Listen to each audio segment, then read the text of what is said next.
من خشيتك ما تحول به بيننا وبين معصيتك، ومن طاعتك ما تبلغنا به جنتك، ومن اليقين ما تهون به علينا مصائب الدنيا، ومتعنا اللهم بأسماعنا وأبصارنا وقواتنا أبدا ما أبقيتنا، واجعله الوارث منا، واجعل ثأرنا على من ظلمنا، وانصرنا على من عادانا، ولا تجعل مصيبتنا في ديننا، ولا تجعل الدنيا أكبر همنا ولا مبلغ علمنا ولا إلى النار مصيرنا، واجعل الجنة هي دارنا وقرارنا برحمتك يا أرحم الراحمين.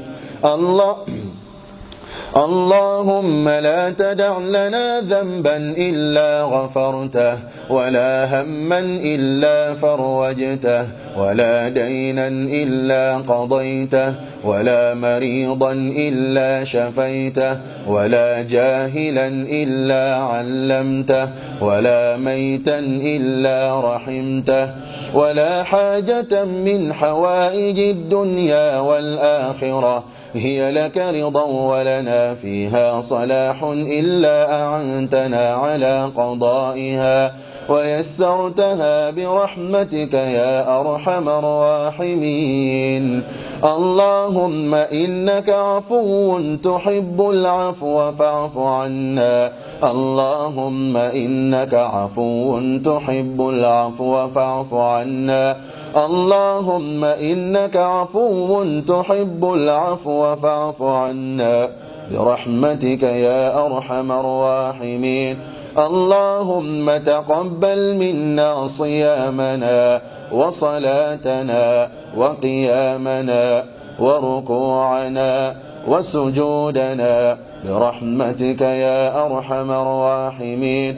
اللهم أعتق رقابنا من النار ورقاب آبائنا ورقاب أمهاتنا ورقاب إخواننا ورقاب أخواتنا ورقاب أصدقائنا ورقاب مشايخنا ورقاب جميع المسلمين والمسلمات والمؤمنين والمؤمنات الأحياء منهم والأموات برحمتك يا أرحم الراحمين.